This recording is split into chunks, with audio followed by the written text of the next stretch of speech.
Hi everyone, it's Sue. Welcome back. So today I'm just following on from a live I did on, I think it was last Friday night, probably when this video goes up. And I created some little Christmas tags and shaker card. You could write on this. It's probably more of a decorative piece to put in a pocket in a journal. So I am actually going to be making a couple of Christmas journals. So I wanted to just show you how I put this together. It's so easy, and just decorate a couple more, and then in another video I'll make some more tags and what have you. But today I just want to finish off these couple of shaker cards, probably make a couple more. As I said, they are so easy and come together really well. So all I did was I just found this 12-inch vellum in a op shop, and all I've done is just got one sheet, folded it in half. You can make these any size that you want to. So I'm just going to try and fold them as neatly as I can.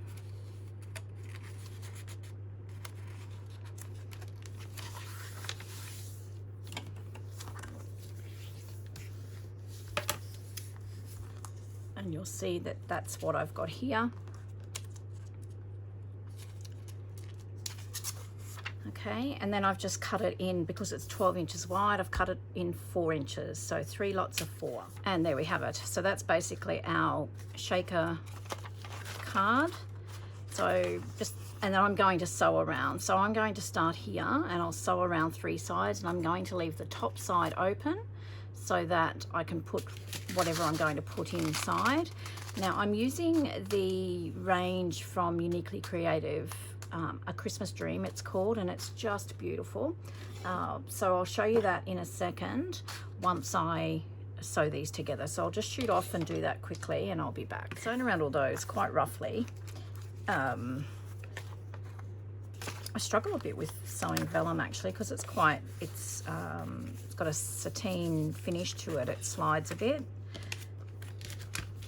So some are rougher than others, but I'm okay with that. I'll just find my scissors. I'm going to keep my threads hanging. Okay, so we've sewn around those, and now we have just the hole at the top. I'll show you. So essentially just have a pocket. That's what we want to make. Now I'm going to fill it with bits and pieces. Now I want to make sure that I have, because I'm going to be using some stars, which are also from Uniquely Creative, and some sequins. I want to have the gold of the stars facing where I'm going to do my collage or my decorating. So what I'm going to do is I'll just probably speed the video up here, and I'm going to fill these pockets with, now some of these I'm not going to put stars in, because I think I might use some of them in a couple of journals that I'm working on at the moment, which are all pretties and pinks. So some I'll do Christmassy, and then some I'll just have some of the sequins in, I think. So I'll go off and do that, and then once I've done that, I'm going to just sew the top so that nothing can escape. I'll be back soon.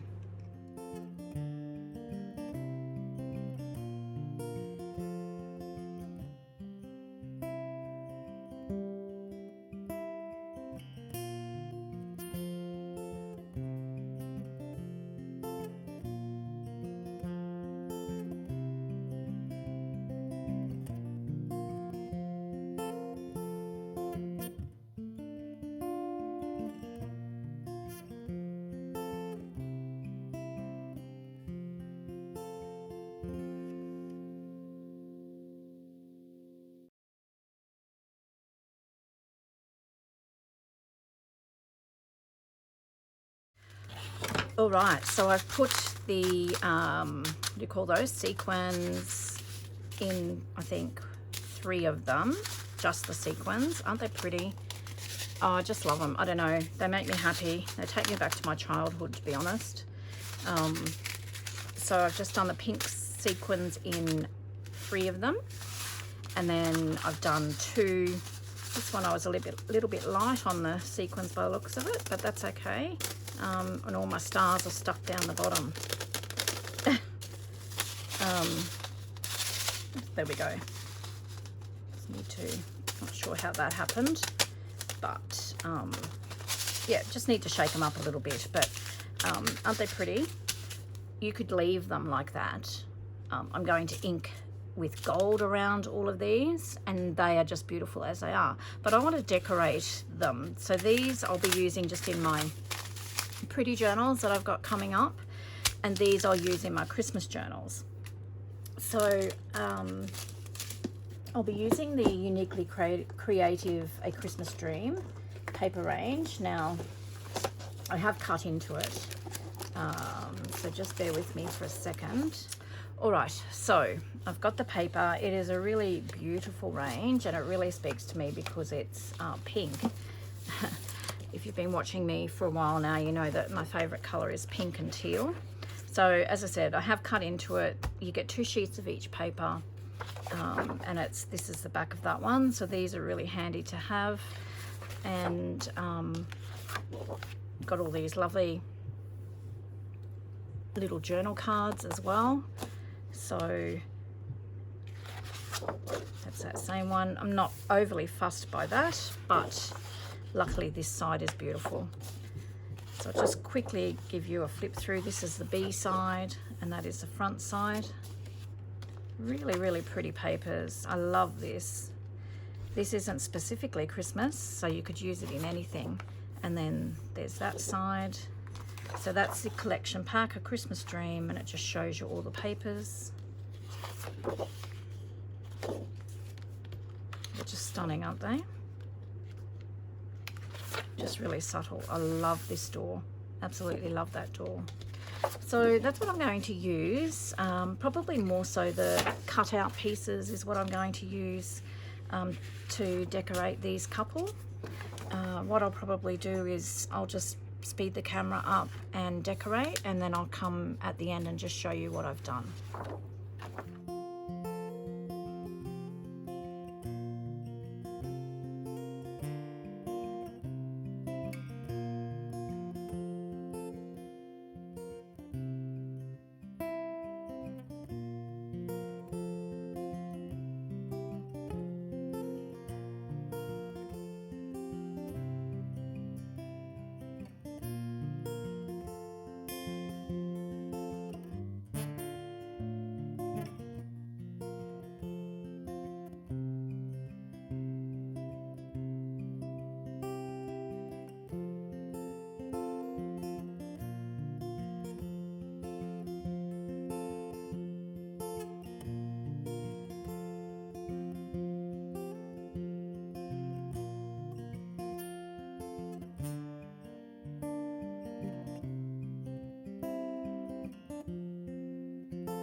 So I've added doilies to those shaker cards, and I think I'm going to use some of these beautiful rub-ons from the Uniquely Creative A Christmas Dream range as well. I'm going to do one that's just really simple. Now with these rub-ons, they rub off really well. What I would suggest is to cut out the piece of the rub-on that you want to use, because it is quite sticky on the back. It will get caught on whatever you're working on and you can't get it off. So you can see I'm just cutting around that piece there just so I can place it on top of the doily and rub that off. So I'm just tapping all the sequins and stars to one side because I don't want to actually put a dint in the back side of the vellum. Now I'm just trying to work out which way I want to put this flower, which way looks best. So I'm just fiddling around with that at the moment.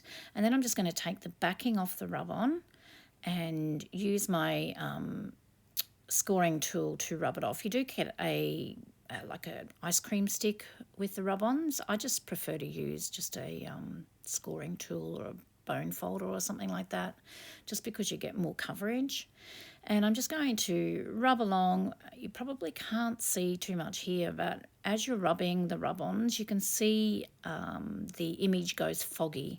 So I just like to give the rub-on a full, pretty decent rub all the way around, and then just get my nail underneath one edge, and then you can lift it and you can see if anything's stuck and needs to be rubbed more. And I just gradually, I take my time. I just don't, rub-ons, they can be temperamental sometimes, and you don't want to go like a bull at a gate, because it's sometimes hard to sort of place them and, place them directly over top that what you've rubbed off. But these worked really well. I absolutely love them. So I've rubbed all of that, and I'm just peeling the top sheet off, and it comes off beautifully. And that's just a really simple journaling card. I mean, you could journal on the back, but I think that I would probably just use it as a decorative piece in a pocket in a journal. And really, with the doily and that floral piece and all the beautiful sequins and stars, I don't think you need a lot more.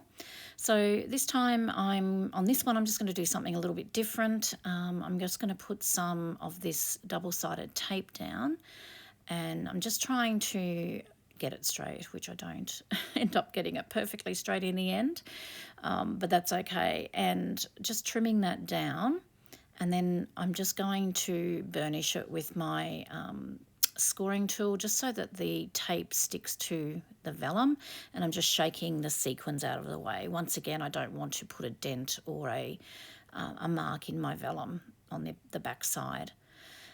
So I'm just going to trim that excess tape off, and then I'm going to take the top layer of the tape off. So I'm just using a craft knife here just to get under the top layer of the tape, and I've peeled that back. Now I'm going to I've got a little pouch full of different glitters, and I'm going to add some glitter to the top of that tape. I'm just using a tray here to get all the excess glitter. I ended up with glitter everywhere, and I probably would use that tape that I had was pretty old. I think I had it in my scrapbooking days many years ago. This ended up working okay, but probably I will get a new roll of double-sided tape, because I very rarely use it anymore, and I think that it might stick a lot better. But as I said, it ended up working out really well. So I'm just having a little bit of a fiddle around now and trying to work out which glitter I want to use, and I end up just going for a gold. Seems to be my favourite thing, a bit of gold, because I just thought it would go in well with the gold ink that I've inked around, the metallic gold ink that I've inked around the edge of the SHAKER card anyway. So I'm just using a really soft brush just to wipe away the excess glitter, and I love that fan brush. I use that for my gold gilding as well. So just on the inside, I have used this gold glitter powder before, but I put the stopper back in because I could just imagine the mess if it leaked or the cap came undone and it mixed with all the other glitters and everything in that pouch. So I'm just sprinkling that over the double-sided tape, you can see there, and I'm shaking it off using my brush to tap off any excess, and then using the soft brush just to get any excess glitter that is stuck to the vellum. So it's just another way of using really fine glitter, and nothing's coming off that. I love it. Just a really different effect. So I'm going back to this rub-on sheet. I love rub-ons. I've still got rub-ons from my scrapbooking days as well. Half of them don't work, but I just can't get rid of them. I think I need to part with them. There's no point having them if they don't work. But anyway, I am going to use this tree, and I'm just going to put it just above, rub it on just above that gold glitter line that I've put there. And once again, I'm just going to be using my blue scoring tool, you can see there, and rub that off. So I'm just trying to decide what I'll use here, and I liked this little red bow, so I'm going to fussy cut that out, and I'm going to use that on the top of the Christmas tree. Now, as I've fussy cut this out, I have actually cut on the inside of the image because it was a little bit big for the tree, so I wanted just to trim it down a little bit. So you'll see shortly, I'll show you how much I've cut into that image. So I finished there, and you can see I've cut away a decent amount of that bow, and it's just made it a little bit smaller just to put on the top of the tree, and it fits much better there. Now I'm going to just put some of that metallic gold ink just around the edges again, and I'm going to attach that to the top of the tree with some dimensional magic. I just find that it works really well when you're gluing anything onto vellum. You can use, what else is there? Oh, I can't think what they're called, but you know, that dimensional magic, that glaze type of glue. And I'm just putting it just in the middle, just so the bow sticks up a little bit in the top of the tree. That bow is looking so cute, and I loved this tiny little Christmas gnome. So once again, I'm going to fussy cut him out and add him to the underneath of the tree, and I'll cut out another piece, some words I think I cut out, and I'll add that to the base as well. So you can see I've glued the gnome to the bottom of the tree there. Once again, I use the dimensional magic.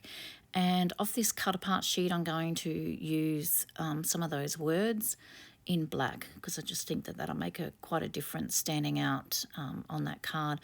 If you look too closely, you can see that line of glitter there is quite crooked, but it's okay. It's not too bad. I can see it anyway, and it's annoying me, but maybe you can't notice it so much. Let's hope anyway. So I'll cut that out. I'm going to add a little bit of gold glitter around the edges of that, and then I will adhere that with some dimensional magic as well. I really love how these have turned out. So you can see there that I have added the Merry Christmas to the bottom, used the rub-ons. I really think they're just really simple, but something that's really effective. And I really love those black words there. That vellum, the bow has really stuck well to the vellum. Didn't take long to dry at all. So I'm pretty happy with that card. As I said before, you could write on the back of them, but I love them as an interactive piece. And that one's really simple, a doily and a rub-on. It doesn't get any simpler than that, but still really effective. You could put something on the back of the doily as well if you liked. Really, it's unlimited, only as limited as your imagination. So I did add doilies to these other three, and these I will be using in my pretty journals that I'm working on at the moment, and I will decorate them with the paper that I'm using for those journals. I want to leave them though until I get to that point, which pocket they go in and that type of thing, but they're ready for me to decorate when I get to that point. So I hope you enjoyed that today. I really love them, and I think this is something that's going to become a staple in my journals. You can't hear the noise, but I'm telling you how. Can you hear the noise? Can you hear the noise? I love that sound. But anyway, guys, look, thank you so much for watching. I don't know. You can't go wrong with a bit of sparkle and a bit of gold as far as I'm concerned. And those white doilies just look so pretty on that vellum as well. Take care, everyone. Thanks for watching. And until next time, I hope you get a little bit of creative time. See you soon. Bye-bye.